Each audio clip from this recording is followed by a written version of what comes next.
देखो स्टूडेंट्स, अब हम बताते हैं y बराबर cot इनवर्स x।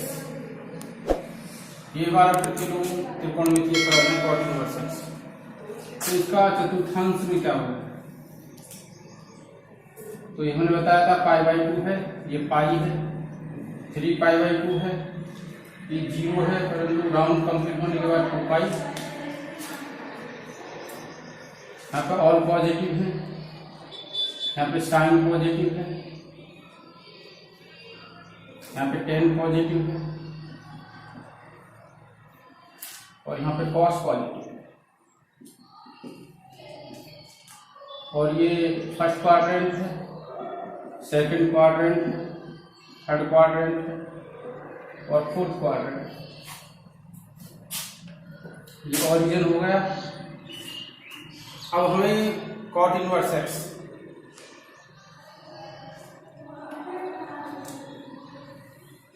देखो कॉट एक्स क्या होता है? कॉट एक्स होता है sine x, sorry cos x बटे साइन एक्स। तो डोमेन जो लेंगे हम इसी का लेंगे, cos x. Cos inverse x वाला लेंगे जिसकी जो कॉस इनवर्स एक्स का डोमेन है, क्योंकि कॉस एक्स के उसमें यदि उसमें लिखें कॉट एक्स को तो cos x upon sine x आता है। तो हमें पता है कॉस इनवर्स का क्या था डोमेन? कॉस इनवर्स जो डोमेन था माइनस इनफाइनाइट से प्लस इनफाइनाइट, सॉरी नहीं, तो -1 से -1 और इसका था 0 से पाई। ये यहाँ तो थोड़ा परिवर्तन हो जाएगा, इसमें तो हो जाएगा कॉट इनवर्स में जो इसका जो डोमेन है, डोमेन तो हो जाएगा माइनस इनफाइनाइट से प्लस इनफाइनाइट, वही रहेगा या आर रहेगा। और मतलब एक्स के सभी मानों के लिए ये जो वाई जो है वो परिभाषित है सभी मानों के लिए, सभी वास्तविक संख्याओं के लिए। अब जो रेंज जो हो जाएगी इसकी प्रिंसिपल वैल्यू हो जाएगी, रेंज हो जाएगी इसकी 0 से पाई, क्योंकि पाई कॉट पाई का मान जो इन्फिनिटी हो जाए। यदि हम कॉट पाई इसमें इंक्लूड करें तो कितना जाएगा? कॉट पाई प्लस 0, तो 180 के लिए कॉट 0 और कॉट 0 की वैल्यू इन्फिनिटी। और हमें नॉट डिफाइंड वैल्यू जो है इनफाइनाइट वैल्यू सेलेक्ट नहीं करनी है इसमें, तो इसको छोड़कर मतलब पाई और 0 को छोड़कर इसके बीच के जितने भी कोण होंगे, पाई और 0 को छोड़कर जितने भी कोण होंगे वो सभी क्या होंगे? इसके सभी क्या हो जाएंगे? वो प्रिंसिपल ब्रांच में आएंगे इसकी।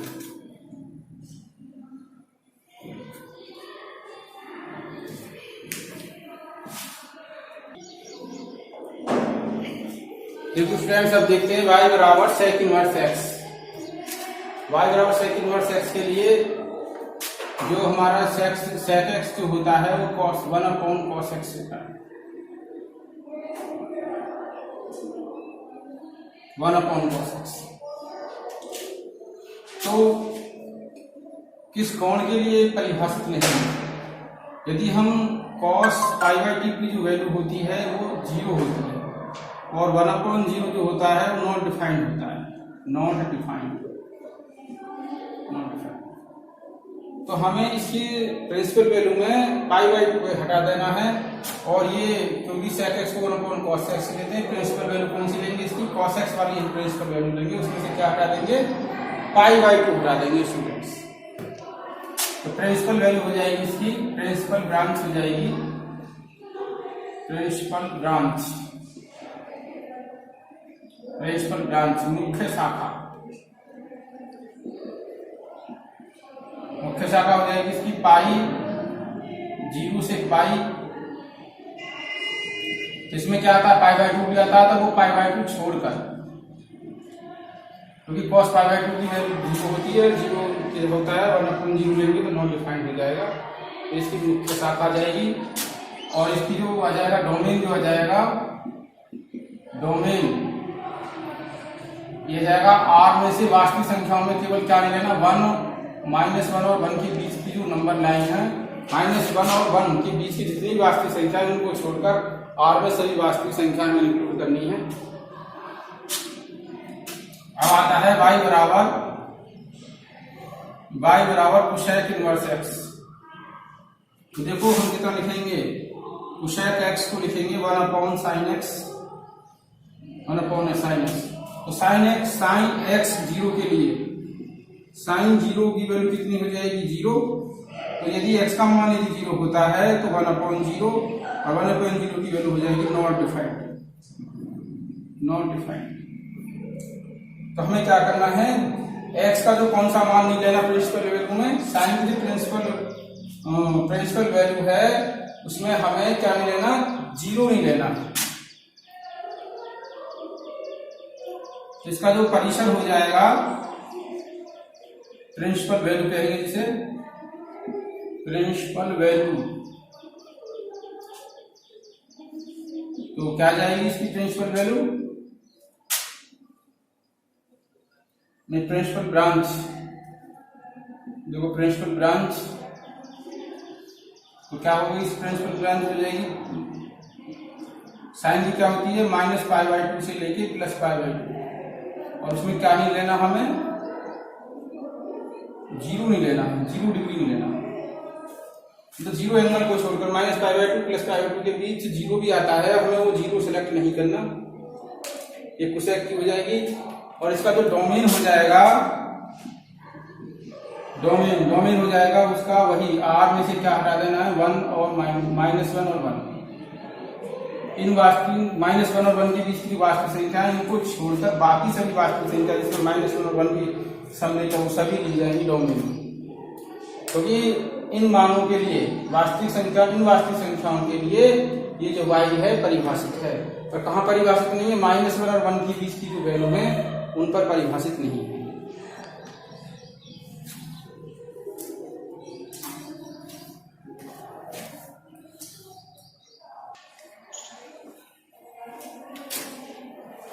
देखो स्टूडेंट्स, ये मैंने sin x और इसका व्युत्क्रम जो है sin इनवर्स x, इसका जो व्युत्क्रम है दोनों के ग्राफ बनाए हैं। ये इसका जो डोमेन है वो -π/2 से +π/2 है। इसके बाद जो वैल्यू रिपीट होनी शुरू हो जाती है,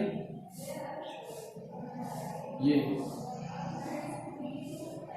इसकी अधिकतम वैल्यू क्या है 1, जिसकी ऑब्टेन वैल्यू होगी sin x की, जो ये परिसर कहेंगे हम वो 1 है अधिकतम, -1 तो न्यूनतम वैल्यू है, तो कम से कम -1 तक जाएगा नीचे से, और अधिक से अधिक ऊपर जो जाएगा स्पेक्ट्रम का ग्राफ 1 तक जाएगा। और π/2 पर ये है अधिकतम वैल्यू, और -π/2 पर ये न्यूनतम वैल्यू -1 है। इसके बाद जो हमारे कोण आएंगे वो वैल्यू रिपीट होनी शुरू हो जाएंगी। यहाँ देखो, यहाँ पे 0 पर क्या है, यहाँ 0 पर 0 है साइन, यहाँ π पर 0 हो जाएगा। और इसके बाद जो हो जाएगा ये यहाँ पर, यहाँ -π पे 0 हो जाएगा। इसी प्रकार ये 2π पे 0 हो जाएगा। अब जो इसमें जो रिपीट होगा ये, अब ये रिपीट होगा यहाँ पर, अब ये यहाँ पर जो -2π पे 0 हो जाएगा। इस तरीका से फिल्म का ग्राफ चलेगा। परंतु जो इसकी जो प्रिंसिपल ब्रांच है वो यही है, कितनी -π/2 से π/2, और इसकी जो वैल्यू है न्यूनतम sin x की, न्यूनतम और अधिकतम वैल्यू, न्यूनतम वैल्यू -1 अधिकतम वैल्यू 1। तो इसका उल्टा sin इनवर्स x का जो sin इनवर्स जो फलन है उसका जो डोमेन ये है डोमेन, और जो मुख्य मान है ये जो प्रिंसिपल वैल्यू कहते हैं मुख्य मान, जो परिसर है ये हमारा -π/2 से +π/2 है।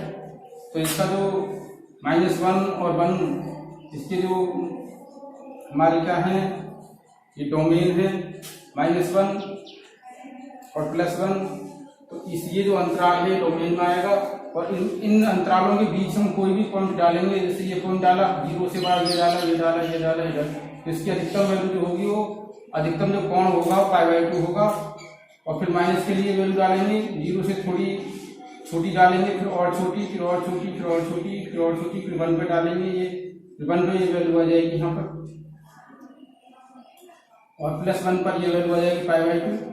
तो यहाँ देखो sin x पर यहाँ जो डोमेन है, यहाँ वास्तविक संख्या है और यहाँ जो परिसर है वो कोण है। इसमें क्या है, यहाँ पे कोण हमारा क्या है, डोमेन है, और वास्तविक संख्या ये है परिसर। तो एक दूसरे के परिसर और डोमेन जो होता है वेक्टर में चेंज हो जाता है, जो जैसा कि मैंने आपको दिखाया। फ्लन का ग्राफ देखो, यहाँ पर ऐसे बढ़कर इंक्रीज होता गया, ये इधर को इंक्रीज होता गया इस टाइप से, ये ऐसे इंक्रीज हुआ है, ये ऐसे इंक्रीज हुआ है, ये इस तरीका से डिक्रीज हुआ है, और इसका जो ग्राफ है वो ऐसे डिक्रीज हुआ है, ये ऊपर की तरफ से डिक्रीज हुआ है। तो ये एक दूसरे के बिल्कुल अपोजिट हैं। साइन एक्स का जो वैध क्रम है वो साइन इनवर्स एक्स है। अब इसके बाद हम तुम्हें फिर में बताते हैं, और बचे ग्राफ उसका जो और त्रिकोणमितीय फलन का ग्राफ हम नेक्स्ट वीडियो में बताएंगे, थोड़ा जिससे आप एक्सरसाइज को कर सको। तो इसलिए दो फिर मैं बताता हूँ, फिर एक्सरसाइज से 2 क्वेश्चन फिर नेक्स्ट वीडियो में बताएंगे।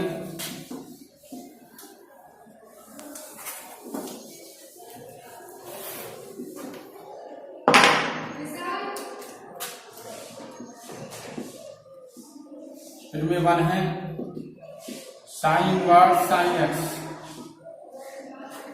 Sine inverse sine x. तो यहाँ पे जो एक्स है वो क्या मिलेगा हमें जो एक्स मिलेगा वो एंगल मिलेगा। क्या मिलेगा, ये जो आएगा वो एंगल आएगा। तो बराबर एक्स, और एक्स किससे होना चाहिए, प्रिंसिपल वैल्यू से होना चाहिए, और इसकी जो प्रिंसिपल वैल्यू है वो -π/2 से +π/2 क्लोज इंटरवल है। इसी प्रकार cos इनवर्स एक्स और cos एक्स, ये एक्स आएगा, इसकी प्रिंसिपल वैल्यू एक्स कहाँ होना चाहिए, प्रिंसिपल वैल्यू में 0 से π। फिर है tan इनवर्स एक्स,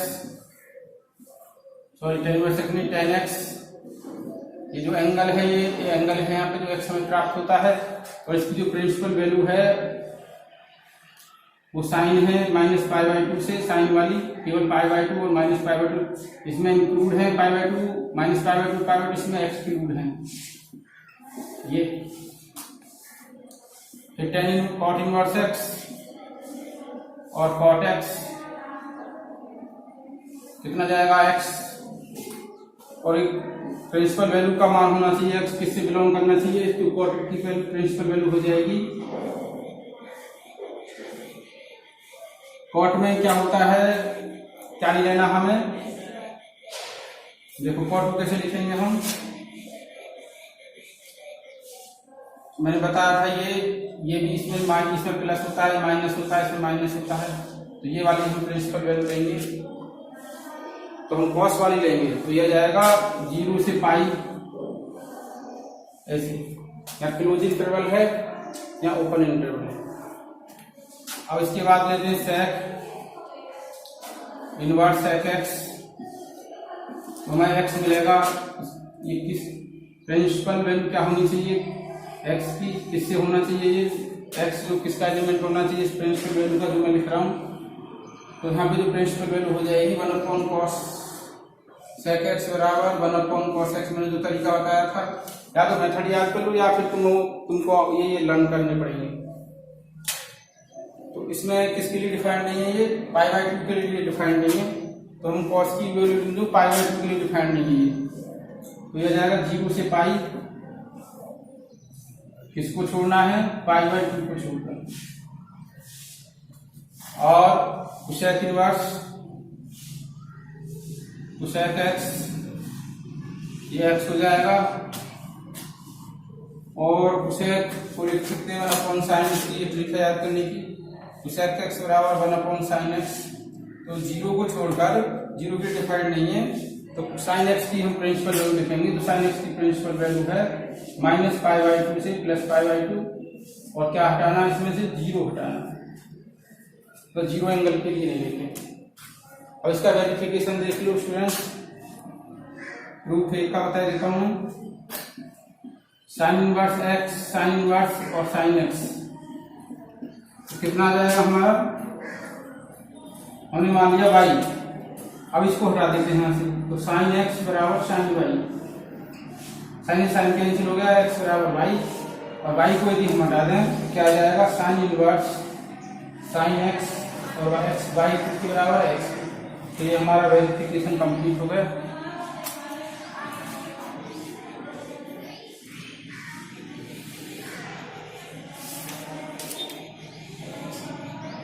देखो एक्सरसाइज से क्वेश्चन लेते हैं। एक्सरसाइज है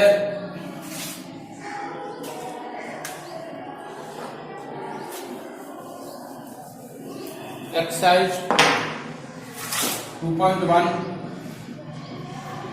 क्वेश्चन साइन इनवर्स -1/2। तो हमें क्या करना है,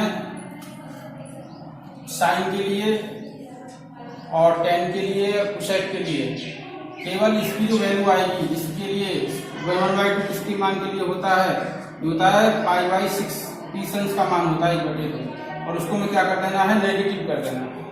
देखो कैसे, साइन इनवर्स -1/2 बराबर कितना हो जाएगा, sine inverse minus sine 30 degree, तो साइन इनवर्स तो माइनस साइन 30 लिखेंगे π/6। अब साइन इनवर्स से माइनस हटाना है तो sine theta, sine minus theta होता है sine theta minus sine theta, तो इसको हम इतना भी लिख सकते हैं इसके अनुसार। तो कितना हो जाएगा, माइनस साइन π/6। तो स्मॉल ब्रैकेट है, यहाँ पतली ब्रैकेट लगा लेंगे, साइन इनवर्स साइन कैंसिल हो गया ये, तो माइनस π/6 आ गया। तो हमें क्या करना है, टेन इनवर्स और साइन इनवर्स और कोसेक इनवर्स, इनके लिए क्या करना है, जो भी वैल्यू आती है उसको केवल नेगेटिव कर देना, जो भी इनका x है उसको -x नेगेटिव कर देना। जैसे कि 1/2 π/6 की वैल्यू होती है तो केवल माइनस लगाते हैं तो इसकी वैल्यू आ जाएगी। ये डायरेक्ट ट्रीट करने की। देखो साइन इनवर्स x का जो ये है प्रिंसिपल वैल्यू है, टेन इनवर्स की प्रिंसिपल वैल्यू ये है, और देखो कोसेक इनवर्स में भी प्रिंसिपल वैल्यू ये है।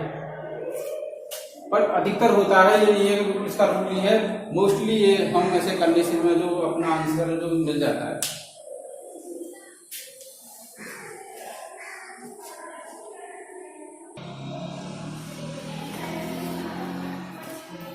देखो स्टूडेंट्स, प्रमेय नंबर 2 कैसे, इसी में से प्रमेय नंबर 2 कर देंगे। देखो जहां पर ये इनवर्स है, इस इनवर्स को यहाँ लगाएंगे, यहाँ इनवर्स लगाएंगे, यहाँ इनवर्स लगाएंगे, यहाँ इनवर्स, यहाँ इनवर्स, यहाँ इनवर्स, यहाँ इनवर्स, और इसका इनवर्स यहाँ पे शिफ्ट कर देंगे अंदर ब्रैकेट के। अब तो हमें एंगल में मिलता था, इसका जो रिजल्ट है, इसका जो रिजल्ट एक्स मिलता था हमें, अब इसका जो रिजल्ट है जो x होगा मिलेगा तो हमें x ही, पर वहां पे जो x था वो एंगल था, यहाँ पे जो x है वो हमारे जो x मिलेंगे वो वास्तविक संख्याएं मिलेंगी। तो वास्तविक संख्याओं, तो इनकी जो प्रिंसिपल ब्रांच है उससे लिखनी है हमें वास्तविक संख्याएं।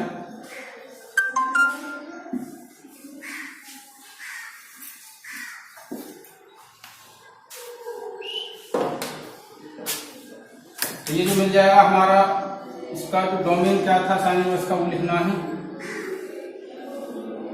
तो -1 से 1, इसका भी मिलेगा -1 से 1, और इसका मिलेगा हमें प्रिंसिपल ब्रांच से जो मिलेगी x की वैल्यू मिलेगी हमें r या -θ से +θ या r ले सकते हैं। इसमें भी हमें बिलोंग r लिख सकते हैं।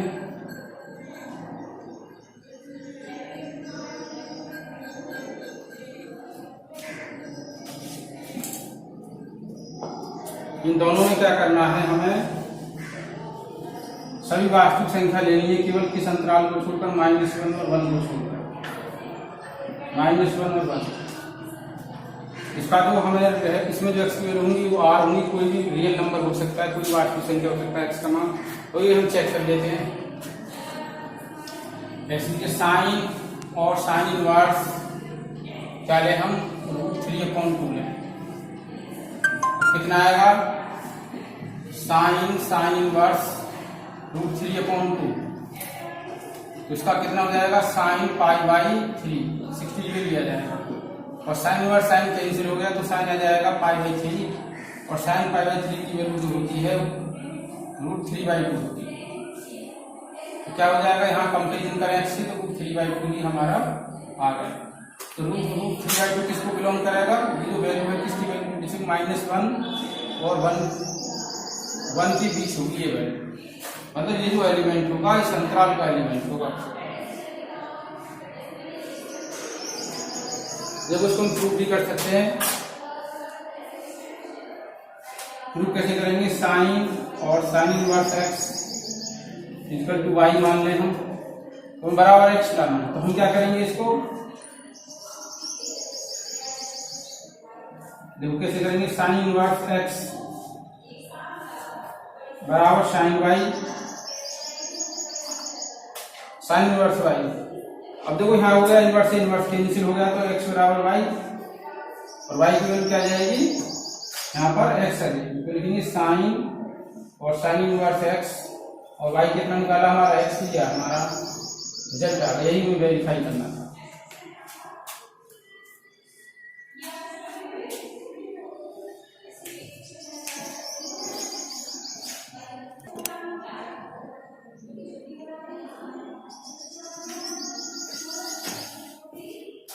देखो स्टूडेंट्स, आज की वीडियो में बस इतना ही। यदि वीडियो आपको अच्छी लगी हो तो लाइक करना है, और यदि चैनल आपने सब्सक्राइब नहीं किया हो तो सब्सक्राइब जरूर करना है। डियर स्टूडेंट्स, यदि कहीं कोई प्रॉब्लम है, जो भी मैंने कंसेप्ट बताया, यदि आपको कहीं डाउट है तो कमेंट सेक्शन में जाकर कमेंट करके बताना, ताकि उस पर हम दोबारा से यहाँ पे उसको समझा सकें, और जो आपका जो डाउट्स है वो क्लियर हो सके। Thank you for watching this video.